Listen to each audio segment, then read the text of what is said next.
We are in AP Lit, and we're going to look at two poems, guys.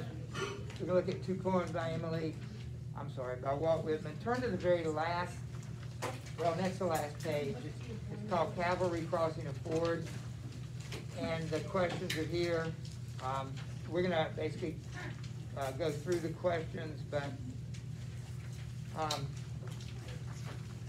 and we'll do it together, and then I have one right there. I have one I'm going to ask you to do very different from his normal style. This Cavalry Crossing a Ford. Would you write this word down? I think it describes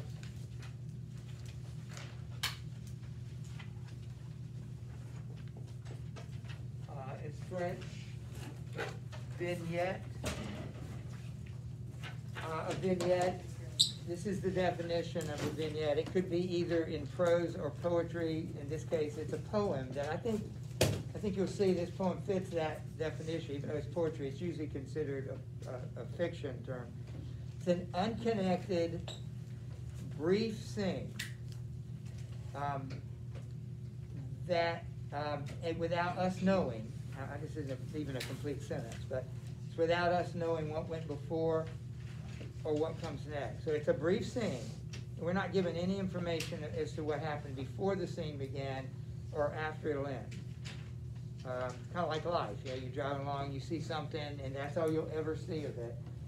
You just saw this scene take place, and you don't know why it started or what's going to happen afterwards. Most of life is that way. And so sometimes literature will reflect that. It's called Cavalry Crossing a Ford. I've said that several times. That is that title tells you the circumstances. Remember, that's one of the questions you ask of any poem. So, Will, do you mind reading Cavalry Crossing a Ford? A line in the long array where they win with screen island. They take a serpentine course, their arms flash in the sun, hearts of the musical clang. Behold the silvery river, in it, splashing horses, loitering, stopped it. Behold the brown-faced men, each group, each person a picture, negligent, dressed on the saddles. Some emerge on the opposite bank, others are just entering the ford, while scarlet and blue and snowy white. Read on? That's it. Guidon. Guidon. Guidon flags fluttered gaily in the wind. All right, so thank you. I want you to read it again, and I want you to look for, I think there are three things to look for. I think there are several images, but they appeal to three different senses. I think you'll notice that. See if you can figure out which senses. But the major device used in this poem appears to be images which deal with the senses. So you circle them, underline them, and label it. Like this is a sound device, this is sound, this is sight, whatever you think it is.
All right, so, it's a scene, and we know what the scene is.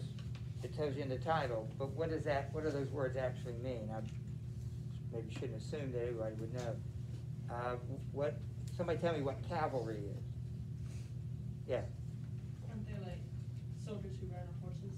Yeah, and notice it's not Calvary, which we played last night. That's a different word, a different thing. This is cavalry. I hear people pronounce it. This is the cavalry crossing. It's not Calvary, it's cavalry. But what's a ford? Yeah. Is it like a river? Well, it has to do with the river. It's where you cross at a river. It's like a specific spot for crossing. What would be a good spot to cross on a river? A shallow spot, right. When there's no bridge, you can cross a river at a ford. Everybody knows where they are. If you live near the river, you know where you can just walk across. So that's entirely what's happening. Given the images that you just located,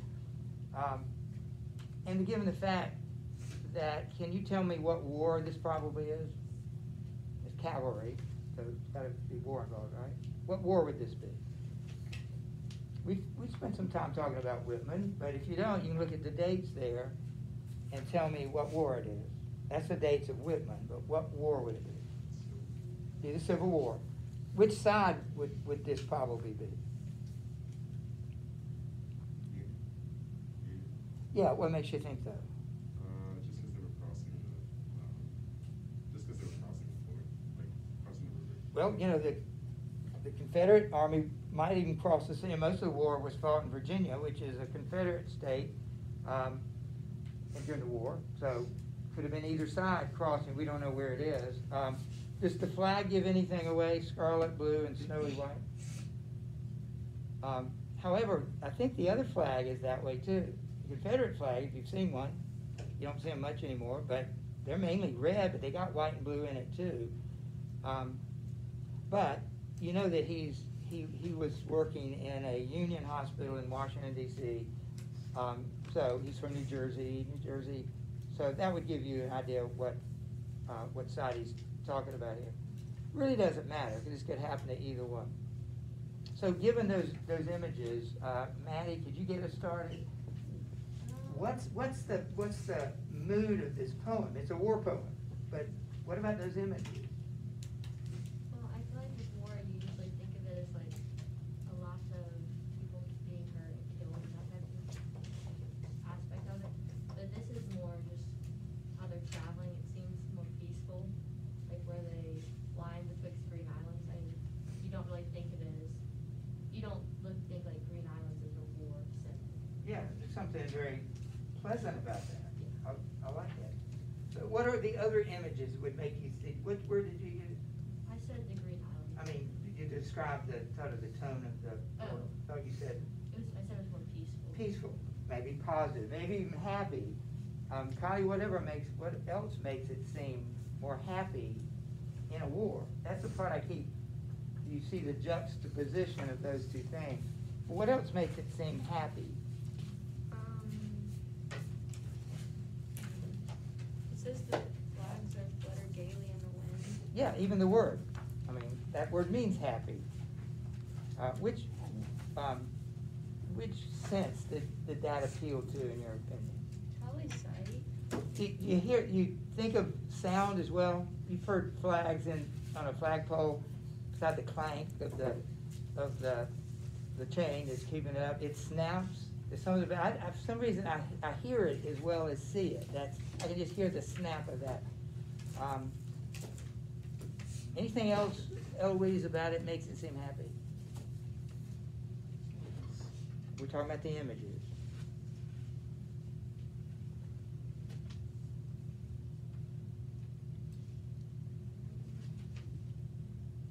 While you're looking, Madeline. It says the soldiers are resting on their saddles, and Yeah. usually when you think of war, you don't think they're resting, you think of Right. violence. So you tell me what's going on here. This is about war, but you know they're not fighting, so what do you think the author's getting at? And by the way, they're resting, And what do their faces look like? It tells us about their faces. It says they're brown face. Why would it be brown face? Yeah. Because they're slaves, man. I guess that's possible, but that's not the first thing that struck me about, yeah. They're just really dirty. Or tan. And when we think of tan, dirty we don't, slaves we don't. You know, those aren't happy images. But tan is rather happy. I mean, doesn't it suggest healthy, robust, and they're resting? So what does this poem tell us about war? I'm thinking about fighting here. But what does it tell you about war? I like the one about the silvery river, the splashing horses. I can hear it. Yeah, even their weapons are flashing in the sun, plus all those colors. So what point do you think he's making about the war?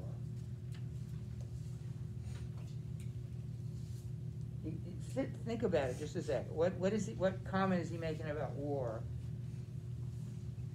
Is it a happy war? We know 600,000 people died. There's nothing happy about that war. Like, although there was like times where like it was horrible and just like not good. Just like the typical connotation of war. There were like great in between it. It's like Yeah. almost like life. It's like Wait a minute. You see how he did? He expanded it from just one little thing to something about war. Now you're saying something about life. So what are you saying So about it's like- all those? like life, since like we are simple people and like bad things happen to us, like a lot of the times during our lives we encounter many hardships, but like there are breaks of good things between it. So In fact, it's really that. I mean, I've been fortunate. You probably have too.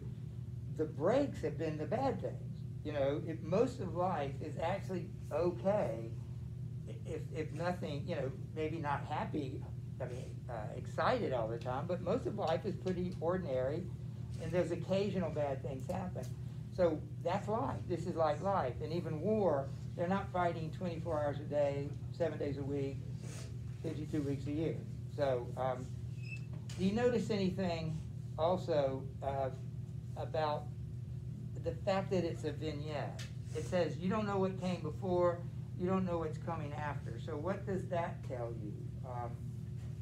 Karen, what does that tell you? That we don't know where they came from. It says some emerge on the opposite bank, so we see them emerge from something, I assume woods. We see them crossing, and then some are entering the other bank. And literally that's all we see. So what does it tell you that we don't know what they came from or where they're going to?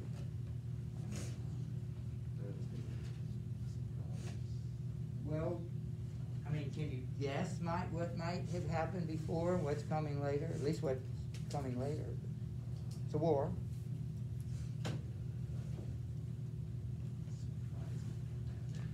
What's that?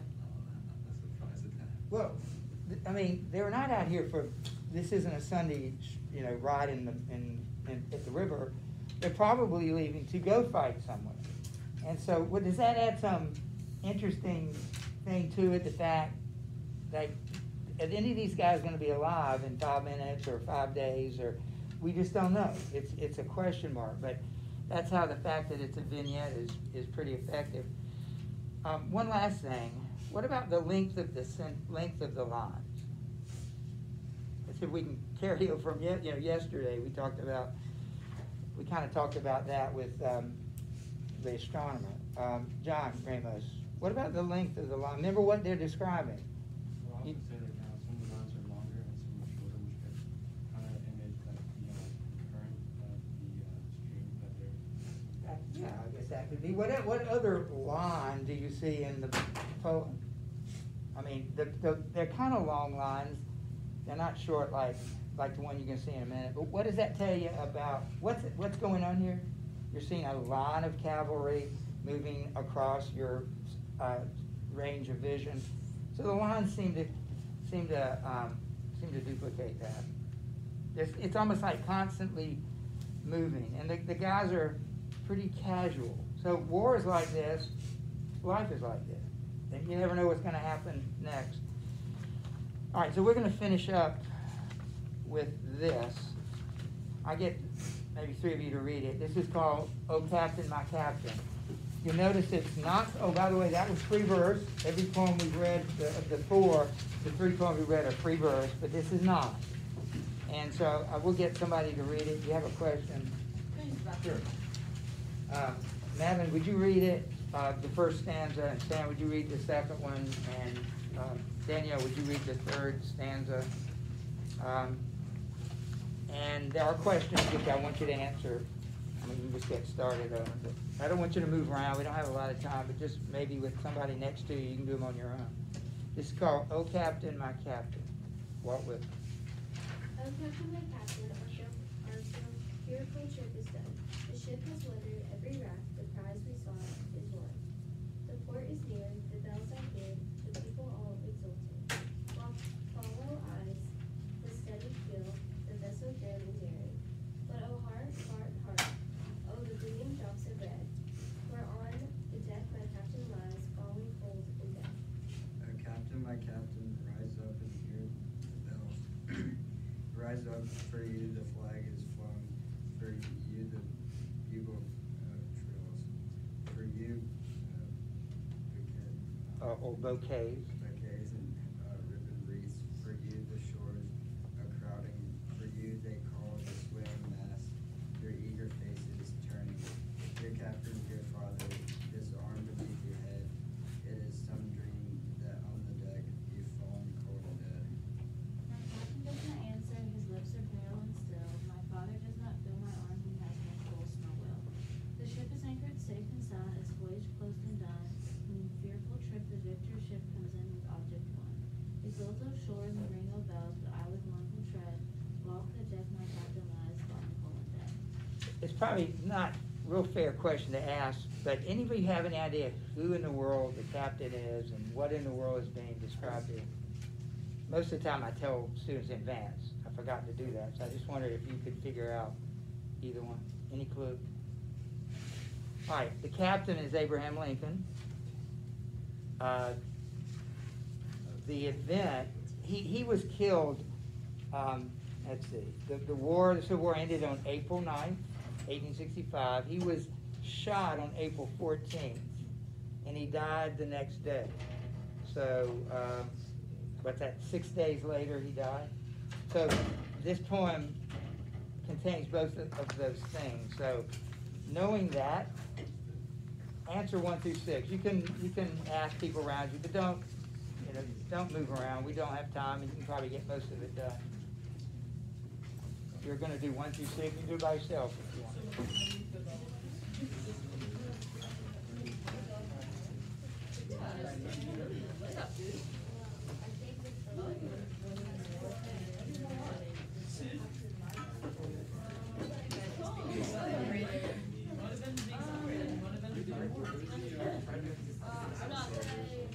I'd say we're celebrating gifts and the end of the world.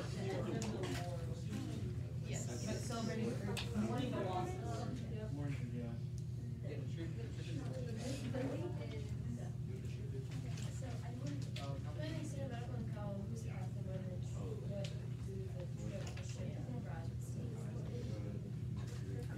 Think like America.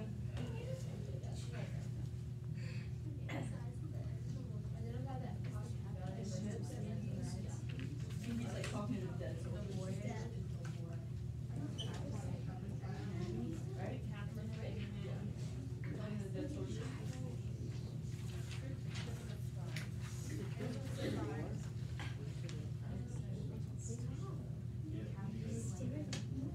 Alright, then we got, what effect is what he's calling dear father? Like America has like father figure?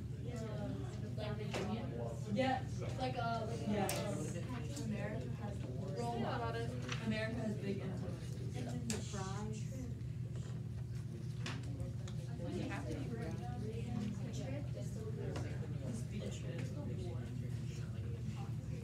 America's role models. said it was stormy. And I guess I could say like, What if they- like freedom is just like. Yeah. It's like emotional. It expresses more love. Yeah. Shit. As positive. I don't know. It's when you do like somebody or isn't there shooting. Okay, so that's, Okay, so that's, where does it talk about the prize? Oh, prize is like.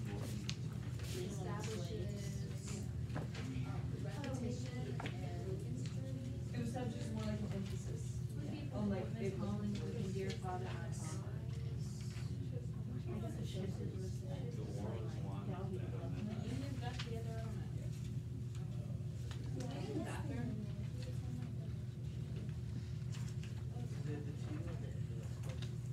Oh, it's so nerdy. It is. I think the prize. I'm so scared. We got the entire thing I've wrong. never been so scared. Created by the repetition of words. No, I'm gonna do that. Always, you gotta have confidence. You gotta have confidence. I don't know, what would you say, but I'm just saying it's probably not that hard, but I have confidence. She's confident it's gonna be really good, Yeah. Yeah. Just like nervous. whatever it you is. know? She's talking about the game tonight. No, we're talking about the math test next. We have a math test next. We haven't got,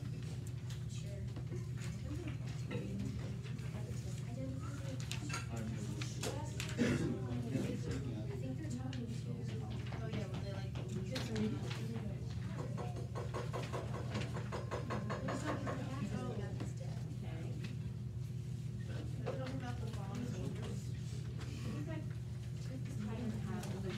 Captain and fallen soldiers.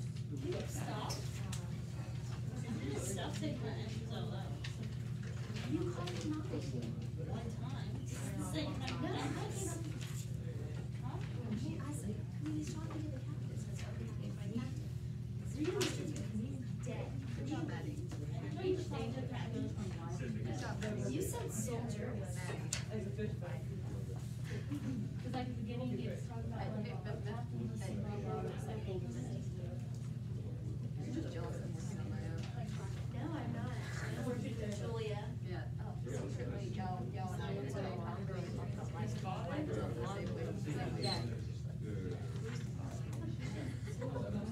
It makes sense.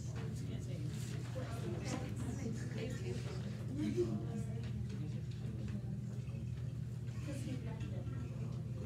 Because he left him. I don't think he is. And he's the president. Yeah, I heard you always just copy. Hey, what's the third stanza?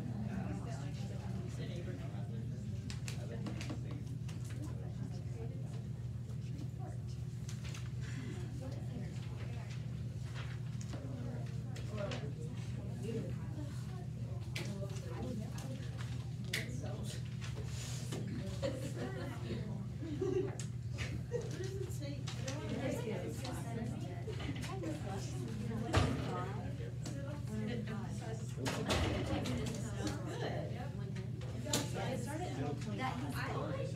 That sounds better.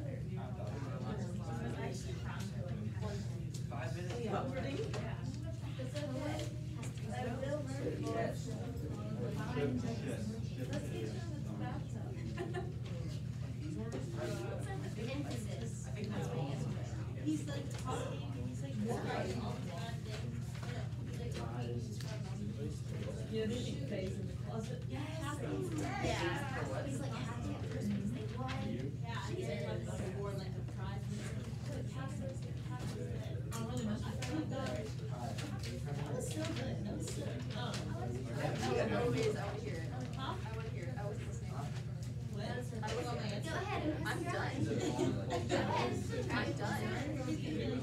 He's probably like, no. I said that like the way he's like in the first one, he's he's like talking about the war and like talking about all the stuff that happened. Guys, I'm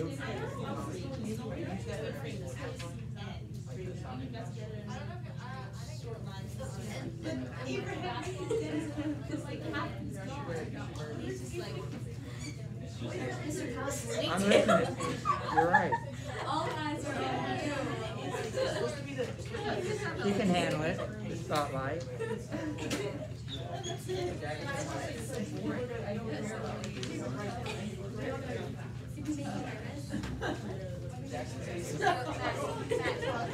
But I'm not gonna check them now. I would like you to finish it, so take it with you. I'd like to be able to do that Monday or Tuesday. Remember, you're reading for Wednesday, so that's, keep that up.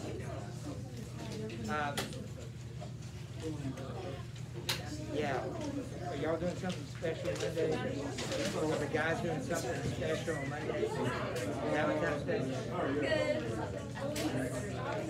Oh, I forgot about that. We have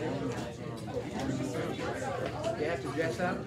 yeah, but like we have to set up today. Who's in charge of it? Mason Rita? Hey guys, some of, Monday's a special day, so don't forget, you got something you're supposed to do.